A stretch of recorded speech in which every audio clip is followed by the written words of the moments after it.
Hello दोस्तों, DPR study centre में आप सभी का स्वागत है। देखिए यहाँ 28 नवंबर और फर्स्ट शिफ्ट का एग्ज़ाम समाप्त हो चुका है।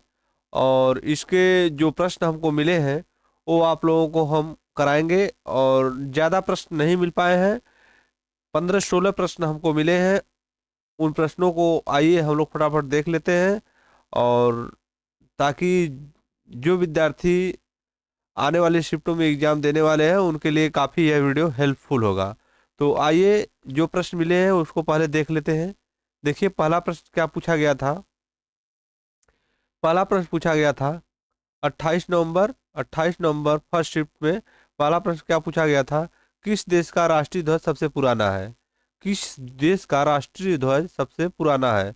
तो मिस्र का, इजिप्ट का राष्ट्रीय ध्वज सबसे पुराना है। देखिए दूसरा क्वेश्चन पूछा गया था, गैल्वेनाइज करने के लिए कौन गैल्वेनाइज करने के लिए लोहे पर किस धातु की परत चढ़ाई जाती है।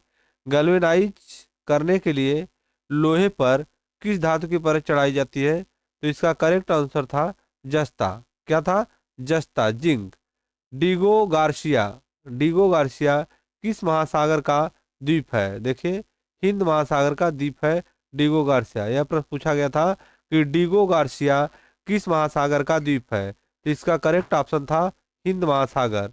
अगला प्रश्न क्या पूछा गया था, देखिए सार्क सम्मेलन पूछा गया था। सार्क सम्मेलन किस उद्देश्य से आरंभ किया गया था। पूछा गया था सार्क सम्मेलन किस उद्देश्य से आरंभ किया गया था। तो इसका करेक्ट ऑप्शन था क्षेत्रीय सहयोग। क्या था? क्षेत्रीय सहयोग। अगला प्रश्न क्या था, यूएनएचसीआरसी संस्था किससे संबंधित है। तो यह संबंधित है शरणार्थियों से। किससे? शरणार्थियों से संबंधित है यह संस्था। अगला प्रश्न पूछा गया था कावेरी जल विवाद। क्या था? कावेरी जल विवाद किन राज्यों से संबंधित है। तो ध्यान रखिएगा, कावेरी जल विवाद तमिलनाडु व कर्नाटक राज्यों से संबंधित है। तमिलनाडु और कर्नाटक राज्य से संबंधित है कावेरी जल विवाद। नेक्स्ट प्रश्न था अंतरराष्ट्रीय कोर्ट ऑफ जस्टिस। क्या दिया था? अंतरराष्ट्रीय कोर्ट ऑफ जस्टिस के प्रथम न्यायाधीश कौन थे। तो अंतरराष्ट्रीय कोर्ट ऑफ जस्टिस के प्रथम न्यायाधीश थे नागेंद्र सिंह। ऑप्शन ऑप्शन रहा, उसमें रहा नागेंद्र सिंह, करेक्ट ऑप्शन था। तो कुतुब मीनार को किसने पूरा करवाया था। यह प्रश्न पूछा गया था कि कुतुब मीनार को किसने पूरा करवाया था। तो इल्तुतमिश ने पूरा करवाया था कुतुब मीनार को। किसके द्वारा पूरा करवाया गया था? इल्तुतमिश। इसका करेक्ट ऑप्शन था इल्तुतमिश। देखिए एक प्रश्न था इक्तदारी व्यवस्था की शुरुआत किसने की थी। इक्तदारी क्या पूछा गया था, इक्तदारी व्यवस्था की शुरुआत किसने की थी। तो यह भी इल्तुतमिश के द्वारा ही किया गया था। आगे देखते हैं क्या दिया है। क्वेश्चन नंबर 10 है अंत्योदय का विचार। अंत्योदय का विचार विचार किसने दिया था। अंत्योदय का विचार किसने दिया था? जयप्रकाश नारायण। जयप्रकाश नारायण इसमें सही जो है कि उत्तर था इसका। जयप्रकाश नारायण ने अंत्योदय अंत्योदय का विचार दिया था। भारतीय प्रशासनिक सेवा आईएएस किसके शासन काल में प्रारंभ हुई थी।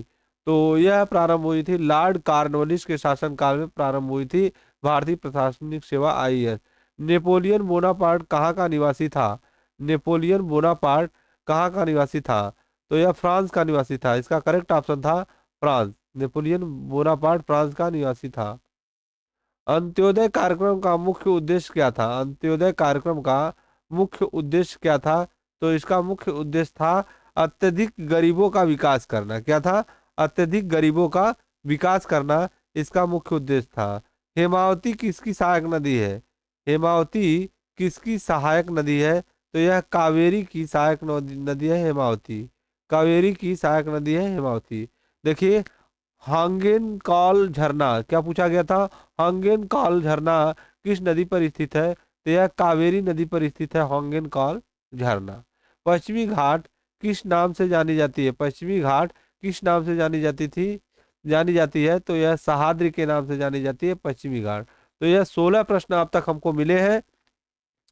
और आपको और प्रश्न अगर मिलते हैं और आपको लगे कि ये हम शामिल नहीं किए हैं तो उन प्रश्नों को आप कमेंट बॉक्स में और बताएं, ताकि हम आने वाले शिफ्ट में, जो शिफ्ट आएगा उसमें उन प्रश्नों को डालकर सभी बच्चों को बता देंगे। जो बच्चे नहीं जानते हैं वो भी उन प्रश्नों को जान जाएंगे, क्योंकि उनका भी एग्जाम जो है होने वाला है, तो अच्छा जाएगा पेपर। ठीक है, तो कमेंट बॉक्स में बताइए कि कौन सा प्रश्न छूट गया है हमसे, जो प्रश्न हम नहीं करा पाए हैं वो प्रश्न आप कमेंट बॉक्स में बता देंगे तो और बच्चे जान जाएंगे। तो फिर मिलते हैं नेक्स्ट शिफ्ट के साथ, तब तक के लिए धन्यवाद।